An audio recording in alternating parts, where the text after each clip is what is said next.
সুপ্রিয় দর্শক, আসসালামু আলাইকুম। আজকে আপনাদের নিয়ে এসেছি পাগলাপীরেরই একটা জায়গা। এর আগেও দাদাকে দেখেছেন, অনেক মহন্ত। উনি মোটামুটি 600-700 না হবে দাদা গাছ? 600। 600। উনি প্রায় 600 চারা রোপণ করেছিল টপলেডি জাত। অল্প কয়েকটা মনে হয় সুইটি, সম্ভবত কয়েকটা 20টার মতো মনে হয়। হ্যাঁ, সুইটি সুইটি আছে 20টা, আর বাকিগুলো হলো টপলেডি জাতের পেঁপে। তো প্রিয় দর্শক, আমরা আজকে অনেক মহন্তদার এই বাগানে নিয়ে এসেছি আপনাদের বৃষ্টির পর পর। আসলে উদ্দেশ্যটা ছিল এরকম, আপনাদেরকে একটু ইনফরমেশন দেওয়া যে আসলে বৃষ্টির পরে করণীয় কি, আর হলো এটার পরিচর্যাটা কিভাবে করবেন, কি ধরনের ওষুধ ব্যবহার করবেন, এইটা নিয়ে হলো আসলে আপনাদের সামনে নিয়ে আসা। তো তার আগে অনিকদাকে দুই একটা প্রশ্ন করব আমি, আর উত্তরগুলো হলো আপনারা একটু খেয়াল করে যাবেন যে কি ধরনের ইনফরমেশন আপনাদের দিচ্ছি। প্রিয় বন্ধুগণ, আপনারা যদি ভিডিওটা দেখেন কিছুটা হলেও হয়তো কাজে লাগতে পারে। তো দাদা, আপনি এই যে বৃষ্টির মধ্যে বেশ কয়েকদিন টানা বৃষ্টি হচ্ছে, কি ধরনের সমস্যা এইখানে ফেস করতেছেন? বৃষ্টির মধ্যে প্রধান সমস্যা তো হচ্ছে বৃষ্টি। সমস্যা হচ্ছে পানিটা বের করে দেয়া। মানে আপনারা যে জমিতে পেঁপে চাষ হবে সেই জমিটা যদি উঁচু না হয় বা আশেপাশের জমি থেকে তুলনামূলক হলেও একটু উঁচু দরকার। রাখতে হবে। পানিটা যদি দেখা যাচ্ছে সব জমি লেভেল, পানিটা কোথায় যাবে? কোথায়? সেক্ষেত্রে আপনাকে ওই গভীর করে ড্রেনের ব্যবস্থা করতে হবে। ধরুন ড্রেন যতই গভীর করেন, পাশে যদি পানি বের হতে না পারে, গভীর করে লাভ কি? তাহলে ওই গভীরটা ভরে গেল, তখন গাছের যতই আপনি পরিচর্যা করেন না কেন কোনো লাভ নেই, গাছ টিকবে না, পচে যাবে।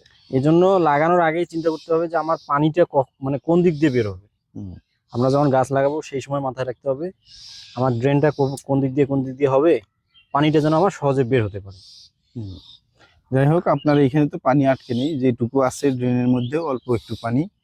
এখন রোদ উঠেছে, হয়তো ঘন্টা 1-2 ঘন্টা এটা শুকিয়ে যাবে, 1-1.5 ঘন্টার মধ্যে শুকিয়ে যাবে।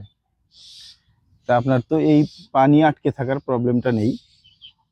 তো অনেকের আছে পানি আটকে থাকে। আজকে একটা জায়গায় গিয়েছিলাম, ওইখানে প্রায় 700-800 গাছ, পুরো জমিটাই একদম পানি দিয়ে ভরে আছে, পানি বের করার কোনো ব্যবস্থা নেই। যাই হোক, ওই ভিডিওটাও আপনাদেরকে দেখানোর চেষ্টা করেছি যে কি ধরনের আপনি যেটার কথা বললেন ওটা তো আমি দেখলাম। তো যেটা মনে হলো ওনার জমিটা আছে ফ্ল্যাট অবস্থায়। না, ফ্ল্যাট না, উনি যদি ড্রেন করা আছে, আর একটু ড্রেনটা যদি গভীর করে মাটিটা উঁচু করে দিত, লাগানোর আগেই উঁচু করে বেডটা যদি উঁচু থাকতো সেখানে লাগাই দিত, তাহলে কিছুটা সেভ হতো। যাই হোক, উনি যথাসাধ্য চেষ্টা করেছে, উঁচু করে দিয়েছে, পানি বের করার কোনো ব্যবস্থা নেই। এখন ধরেন ওনার চারপাশে উঁচু, ওনার জমিটা নিচু, যেই লেভেলে গাছ লাগিয়েছে ওই লেভেলে পানি পুরো গাছগুলো পানির নিচে চলে গেছে। এখন আল্লাহ ভরসা, উপরালাই জানে ওটা টিকবে কিনা। তবে আমাদের যতটুকু অভিজ্ঞতা আছে, তো এইরকম পানি যদি দীর্ঘ সময় থাকে, টেকার সম্ভাবনা থাকে না, গাছগুলো নষ্ট হয়ে যাওয়ার সম্ভাবনা বেশি। মানে 80% প্লাস। 24 ঘন্টা যদি আপনার গোড়ার লেভেলে যদি 24 ঘন্টার মতো পানি থাকে, গোড়ার লেভেলে, মানে এই গাছের যে গোড়া থাকবে সেই লেভেলে পানি থাকলে ওই গাছটা টিকবে না। হয়তো অল্প কিছুক্ষণ পানি থাকলে নেমে গেলেও তারপরেও দেখা যায় যে ট্রিটমেন্ট দিলে অনেক সময় টিকে যায়। যেমন মেটালেক্সেল প্লাস কার্বনডাইজম আছে, স্প্রেটা করে দিলে অনেক সময় পচনটা রোধ করে, গাছটা টিকে যায়। এখন ধরেন পানি নামতেছে না, আপনি কোথায় স্প্রে করবেন? পানির মধ্যে স্প্রে করে তো লাভ নেই। পানি নেমে গেলে, শুকিয়ে গেলে তারপরে না হয় আপনি পচনের জন্য ট্রিটমেন্ট করলেন। এখন এ তো হলো পানি নামতেছে না। আপনার অবশ্য সেই সমস্যাটা নেই, পানি তো বৃষ্টির পরপরই মনে হয় থাকতেছে না। আর আপনার বাগানের চেহারাও অনেক সুন্দর আছে। নিয়মিত পরিচর্যাটা করে যান। আপনার এই যে ঘাসগুলা যে বড় হয়ে গেছে, এইটার ব্যবস্থা করতে হবে। ঘাস বলতে কি, ঘাস ইচ্ছা করলে 2 দিনে পরিষ্কার করা যায়, কিন্তু এই ঘাসটা আমি পরিষ্কার করতেছি না কেন?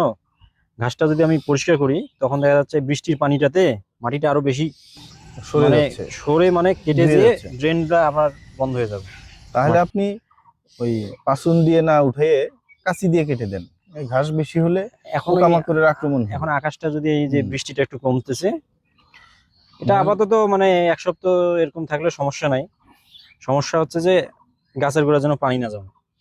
কিন্তু ঘাসও যদি থাকে, এটার জন্য আপনাকে দেখতে হবে যে পোকামাকড়ের আক্রমণ বেশি হবে। হ্যাঁ, এই জন্য এইটাই হলো হচ্ছে আপনার এই পরিষ্কার করে দেওয়া উচিত।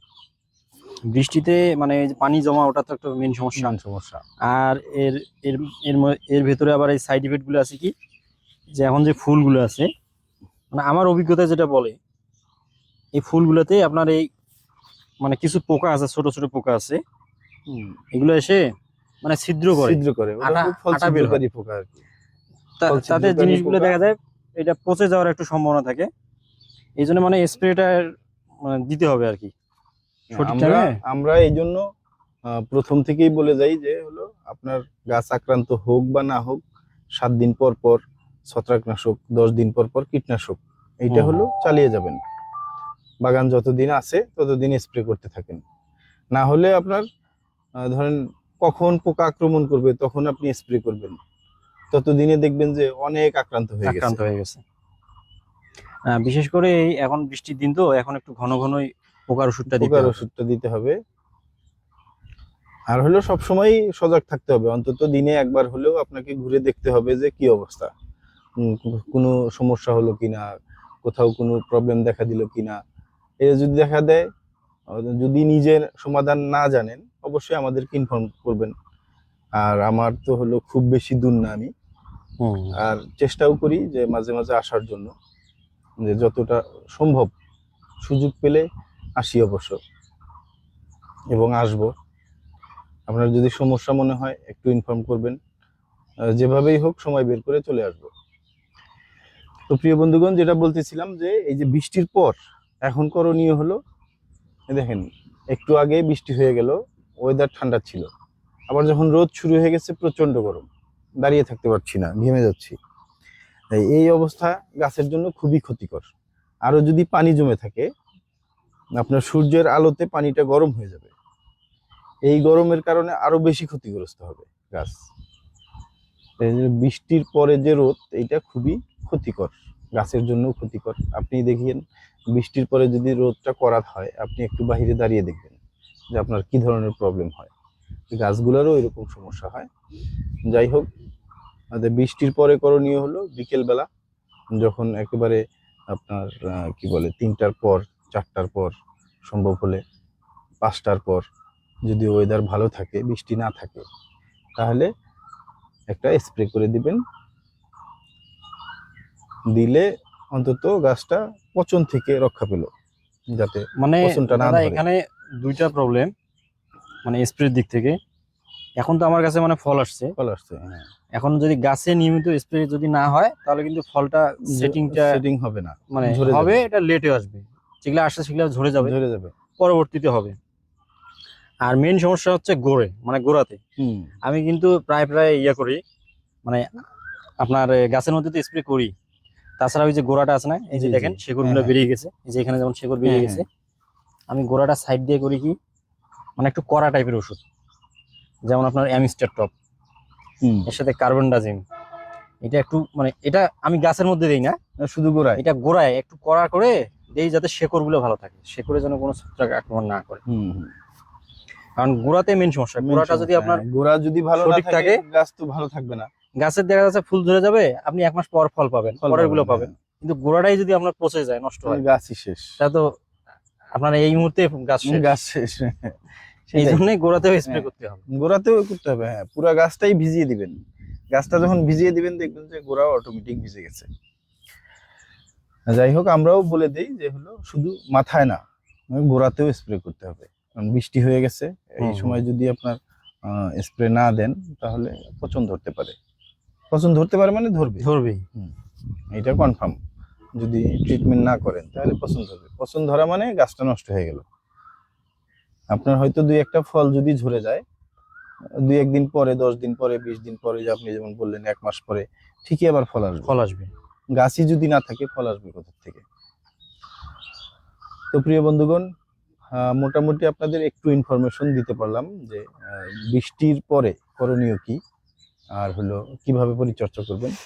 তবে যারা নতুন চাষ করবেন তারা অবশ্যই মাথায় রাখবেন যে চাষাবাদের শুরুতেই আপনাকে অ্যাটেম্পটা নিতে হবে এরকম যে যদি ঘন বৃষ্টি হয় আমার জমিতে যেন পানি আটকে না থাকে। প্রিয় বন্ধুগণ, যদি পানি আটকে না থাকে তাহলে আপনাকে ফল গাছ ঠিকই দেবে। হয়তো আপনার 100 কেজির জায়গায় 80 কেজি পাবেন, 80 কেজির জায়গায় 50 কেজি পাবেন, কিন্তু ফল পাবেন। আর যদি জমিতে পানি উঠে যায়, পানি আটকে থাকে, তাহলে গাছই রক্ষা করতে পারবেন না। গাছ যদি না থাকে ফল কোথায় পাবেন? আমরা চাই না আপনি ক্ষতিগ্রস্ত হন। ভালো থাকবেন, সুস্থ থাকবেন। দেখা হবে অন্য কোনো ভিডিওতে, অন্য কোনো আলোচনায়। আল্লাহ হাফেজ।